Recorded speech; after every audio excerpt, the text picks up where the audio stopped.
कि वो कांग्रेस को इस समय मिल सकती है, और इसका असर जो है लोकसभा के चुनाव में भी निश्चित रूप से पड़ेगा, ऐसा मुझे लगता है राजीव जी। तो कुल जमा ये बात जो है छत्तीसगढ़ में भी ये काम करेगी, और निश्चित रूप से हमें ऐसा लग रहा है कि राष्ट्रपति को न बुलाना, इस बात को लोग समझेंगे कि जिस प्रकार से पहले दलित राष्ट्रपति को भूमि पूजन पे नहीं बुलाया गया, जबकि हमारे मोदी जी कभी दलितों के पैर धोते नजर आते थे, कभी बताते थे कि दलितों को सफाई करने में जो है वो आध्यात्मिक सुख मिलता है, वगैरह वगैरह। ऐसे ही राष्ट्रपति तो आपने बना दिया, लेकिन उनके साथ आप ट्रीटमेंट क्या कर रहे हैं ये लोगों के सामने आ रहा है। बीच में एक बात तो चली थी, सत्यपाल मलिक जी ने बताया था कि किस प्रकार से राष्ट्रपति के जो कार्यक्रम है वो तक पहले अप्रूव होते हैं मोदी जी के। मोदी जी विदेश जाते हैं, वो कभी भी नहीं जाते रिपोर्ट करने। पुराने समय में देखिए, चाहे बड़े से बड़ा प्रधानमंत्री क्यों न हो, नेहरू से लेके हाल के वर्षों तक वो विदेश से आता था तो जाके बताता था राष्ट्रपति को, लेकिन ये परंपरा जो है ये भी तोड़ दी गई है। तो अब मुझे लगता नहीं है कि इसमें ऐसा कुछ बदलाव होगा कार्यक्रम में। मोदी जी अपने अलावा किसी से उद्घाटन इसका करवाएंगे नहीं, और अपनी सत्ता जो है उसका प्रतीक के रूप में उन्होंने उस दंड को स्थापित किया है। ये लोगों को समझना चाहिए कि वो डेमोक्रेटिक नहीं है, ये बहुत ही राजशाही का प्रतीक है। इसलिए नेहरू जी ने उसको तत्काल जो है वो म्यूजियम में रखा दिया गया था। इस राजदंड की सही जगह जो है वो म्यूजियम नहीं है, इतिहास ही है राजीव जी। जी बिल्कुल सही जगह जहां रखा हुआ था वहां से उठा करके अब किसी दूसरी जगह पे, वो भी वहां जहां लोकतांत्रिक रूप से चुने हुए प्रतिनिधि बैठते हैं, सांसद बैठते हैं, और वहां पर इस राजदंड को रखने की बात कही है देश के गृह मंत्री ने। और उसके अलावा बहुत ही विधि विधान के साथ, पूजा पाठ के साथ, कहां से पंडित, कहां से अलग अलग जगहों से सब बुलाए जा रहे हैं। और ये सब कुछ जो होगा ये इसी रविवार को यानी 28 तारीख को आप देखेंगे। तमाम चैनलों पर आप इसको लाइव तो देखेंगे ही, तो तैयार रहिए देखने के लिए एक नए तरह का। अब क्या बोलूं, चलिए आगे बढ़ते हैं और आना चाहता हूं अमलेंदु उपाध्याय जी आपके पास। अमलेंदु जी, किस रूप में आप देख रहे हैं? आपका अंदाज कुछ निराला और अलग होता है, जरा अपने अंदाज में बताइए। राजीव जी, असल में ये जो राजदंड स्थापित किया जा रहा है, तो ये प्रधानमंत्री नरेंद्र मोदी की पूर्व प्रधानमंत्री और आधुनिक भारत के निर्माता पंडित जवाहरलाल नेहरू को श्रद्धांजलि है।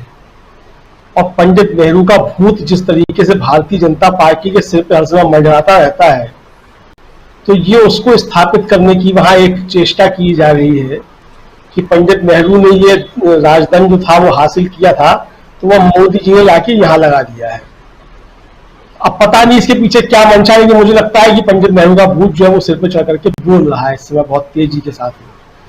अब दिक्कत ये है कि पंडित नेहरू की तरह चूड़ीदार पायजामा पहनने से और उसी तरीके की सर्दी पहनने से हर कोई अगर पंडित नेहरू हो जाता तो मैं भी हो जाता।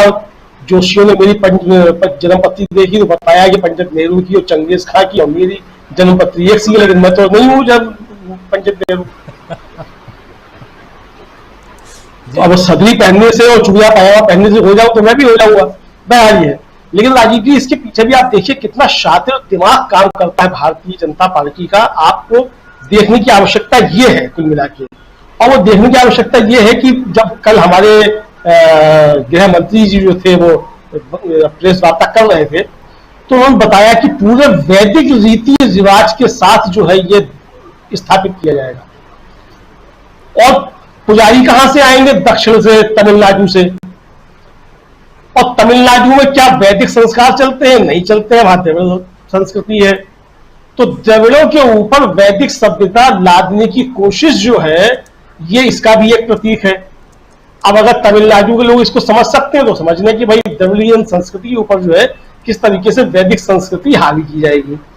दूसरा यह कि इसके जरिए जो एक राजनीति साधने की कोशिश की जा रही है वो तमिलनाडु की राजनीति है। कर्नाटक में जिस तरीके से जोर का झटका लगा है भारतीय जनता पार्टी को, और उत्तर भारत में स्थिति खराब होती जा रही है आगे आने वाले चुनाव में, तो अब सोचा जा रहा है कि तमिलनाडु के अंदर कुछ पैर पसारे जाए। हमारे कुछ जो बहुजन चिंतक कहलाए जाते हैं उनको इस काम पे लगाया गया है कि वो अभी जाकर के सेवा करें स्टालिन की, और फिर वहां किसी तरीके से जाकर के जो है वो आरएसएस के पैर जमाए जाए। इस काम पे भी उनको लगाया गया है। तो अब जो देखिए जो किया कल अमित शाह जी ने 5 या 6 बार सी राजगोपालाचारी का नाम दिया। और आपको याद होगा कि अभी 15 दिन पहले ही शायद जो सी राजगोपालाचारी के पौत्र जो हैं उनको भारतीय जनता पार्टी की संस्था दिलाई गई थी। तो अब ये सी राजगोपालाचारी को याद करना और सी राजगोपालाचारी के पौत्र को वहां भारतीय जनता पार्टी की संस्था दिलाया जाना, क्या जो है वो तमिलनाडु के अंदर जो है वो नए जो है वो श्रीधरन तैयार किए जा रहे हैं क्या? अब किसी का ध्यान इस पर जाए या ना जाए, लेकिन मैं तो उसमें देख रहा हूं कि इसके पीछे ये भी हो सकता है राजनीति जो है ये साधने की हो इस सेंगोल के पीछे, बाकी और तो कुछ नहीं है उस सेंगोल का मतलब। एक अन्य बात राजीव जी ये है कि चूंकि भारतीय जनता पार्टी का जो पितृ संगठन है आरएसएस, वो डेमोक्रेसी का घोर विरोधी है, वो राजशाही का समर्थक है। और जब देश आजाद हुआ और जब सरदार पटेल जो थे वो सारी रियासतों को एक करने का काम कर रहे थे, तो आरएसएस और प्रजा परिषद मिलकर के जो थे राजघरानों का मिलकर संगठन तैयार कर रहे थे और कोशिश कर रहे थे कि इन रजवाड़ों का जो है वो भारत में विलय ना होने पाए। ये चीजें भी हैं, ऐतिहासिक तथ्य हैं। तो क्या उसी राजतंत्र की तरफ ले जाने की कोशिश की जा रही है? तो जो स्वामी जी कह रहे थे या विजय शंकर सिंह जी कह रहे थे या किसान जी कह रहे थे, वो जो मुकुट वाली बात है वो तो प्रधानमंत्री निश्चित तौर पर कर सकते हैं कि अब तो मैं राजा हो गया, क्योंकि उनकी जो पूरी वेशभूषा और जिस तरीके से उनके जो रोज नए नए चित्र आते हैं एक दिन में 6-6 बार जो है, वो सिर्फ राजाओं वाले होते हैं, कहीं से भी डेमोक्रेसी में जो है किसी राज्य के जो है वो प्रधानमंत्री के तो नहीं होते हैं वो चित्र जिस तरीके से आते हैं। तो ये हो सकता है कि वो वास्तव में मन की इच्छा जाग गई हो कि राजाओं के नाम से जो है वो इतिहास जाना जाता है, तो हम भी राजा हो जाए और फिर ये बताया जाए, इतिहास जब लिखा जाए कि देखिए भारत को जो था वो राजतंत्र की ओर ले गए, हिंदू राष्ट्र बनाने की बात है, जो संविधान के रहते तो हिंदू राष्ट्र बन नहीं सकता है। तो राजतंत्र आए तो फिर बताया जाए कि मोदी जी ने जो है वो स्थापित किया था।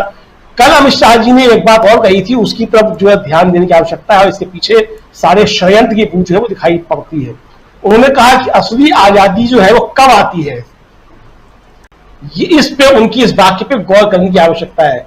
यानी कि अमित शाह जी ये बताना चाहते हैं कि असली आजादी जो है जब वो सेंगोल स्थापित होगा, प्रधानमंत्री करेंगे, तब आएगी असली आजादी। अभी तक आजादी जो थी वो नहीं थी।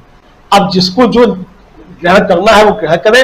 मुझे जो ग्रहण करना था प्रातः स्मरणीय अमित शाह जी के इस बयान से मैंने ग्रहण कर लिया है। और देखने वाला वक्त यह आएगा राजीव जी कि आगे आगे क्या होता है, इस देश के अंदर राजतंत्र रहता है या वास्तव में डेमोक्रेसी बची रहती है।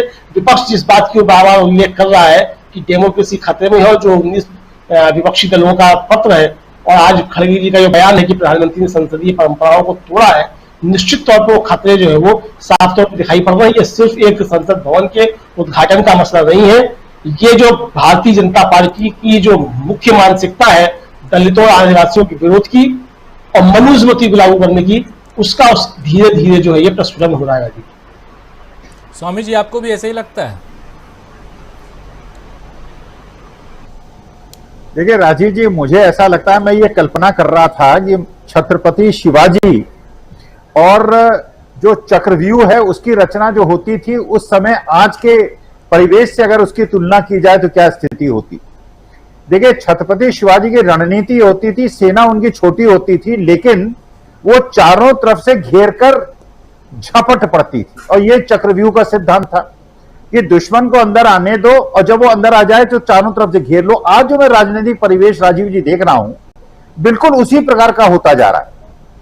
एक तरफ से महाराष्ट्र घेर रहा है, एक तरफ से साउथ इंडिया पूरी तरह से घेर रहा है, चाहे तमिलनाडु हो, चाहे आंध्र प्रदेश हो, तेलंगाना हो, कर्नाटका हो, फिर बिहार घेर रहा है, वेस्ट बंगाल घेर रहा है, इधर से पंजाब घेर रहा है। तो चारों तरफ से ऐसा एक चक्रव्यूह बना रहा है विपक्ष कि धीरे धीरे जो चारों तरफ से भरी हुई हवा है ये बीच में संकुचित होती जा रही है। और भारतीय जनता पार्टी बच्ची कहां पे है? उत्तर प्रदेश में, मध्य प्रदेश में और गुजरात में मुख्य तौर पर चारों तरफ से घिर रही है। अब मैं देखिए चर्चा बहुत गंभीर असल में हो रही है राजीव जी, तो मैं ये समझ रहा था थोड़ा अगर आप मुझे अनुमति दें तो मैं इसको थोड़ा हल्केपन की तरफ ले चलूं। हल्कापन मतलब थोड़ा हास्य की तरफ ले चलूं। राजीव जी, मैं समझता हूं ये समस्या है क्यों, ये समस्या क्यों हुई। मुझे ऐसा लगता है ये समस्या इसलिए हुई कि मैं ये मानता हूं कि पत्नी जो है वो एक पेपर वेट की तरह होती है। जो पेपर वेट है वो आदमी को फड़फड़ाने देता है, उड़ने नहीं देता। और जिसके बाद पत्नी नहीं होती उसका जो पूरा व्यक्तित्व है वो उड़ने लगता है। तो ये जो एक संकुचन है, एक बार क्या हुआ राजीव जी, थोड़ा हास्य की तरफ बोल रहा हूं, बीवी पे वश जो कैसे पत्नी पे वश किया जाए, तो किसी तांत्रिक को फोन किया किसने, तो पत्नी ने फोन उठाया, उन्होंने कहा साहब अपने पति से बात कराइए, मुझे वो मंत्र चाहिए जिससे कि पत्नी को वश में किया जाए। तो पत्नी ने कहा वो बर्तन धो रहे हैं, अभी बर्तन धोने के बाद आके बताएंगे। तो देखिए वास्तविकता ये है जो आज की समस्या है। आज की समस्या राजीव जी ये है, आप देखिए जितने भी नेता ऐसे हैं, तो अगर आप एक लोकतांत्रिक, क्योंकि आपको वास्तविकता में जो जीवन की शिक्षा मिलती है वो नारी से मिलती है।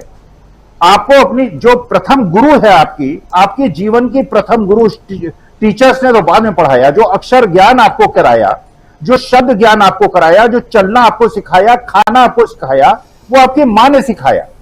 और जीवन जो जीना सिखाया वो पत्नी ने सिखाया, जो बचा खुचा रह जाएगा वो बहू और बेटियां सिखा देंगी। तो नारी का सम्मान अगर नहीं करेगा समाज, और ये हमारे भारतीय समाज की रीढ़ है, अगर आप उस नारी को अपमानित करेंगे, उसको बुलाएंगे नहीं इस समारोह में, देखिए किसी को कोई आपत्ति नहीं है। आज रात को निर्णय हो जाए कि द्रौपदी मुर्मू जी इसका शिलान्यास करेंगी, इसका उद्घाटन करेंगी, सारे अपोजिशन पार्टी आ जाएंगी, पूरे विश्व में कोई ऐसी संकेत नहीं जाएगा कि भारत के अंदर कोई इस प्रकार की संवैधानिक। लेकिन आप क्या कहना चाहते हैं, मैं ही ब्रह्म हूं। आप कल्पना कीजिए रावण कैसे कहता होगा, कंस कैसे कहता होगा, छाती पीट पीट के कहता होगा मैं हूं सबसे शक्तिशाली, मैं ही हूं परमेश्वर। जैसे शिव जी के ऊपर जो भस्मासुर था, उसने ये सोच के हाथ रखने का प्रयास किया मैं परमेश्वर हो गया, मेरे को शिव जी का वो मिल गया। तो वास्तविकता में आदमी को जो हमारा सनातन धर्म सिखाता है कि परमेश्वर के सामने मत्था टेको, झुको, अहंकार छोड़ो, तुम कुछ नहीं हो, तुम मिट्टी हो, तुम धूल समान हो, जो कुछ है ये प्रकृति है, और इस प्रकृति के सामने तुम एक मिट्टी का छोटा सा दाना भी नहीं हो। और जो भी व्यक्ति अहंकार में आके इस मर्म को भूल जाता है उसका समूल नाश होता है। और मुझे लगता है वैसी ही परिस्थिति राजीव जी बन रही। जी, परिस्थितियां बदलती हैं और किस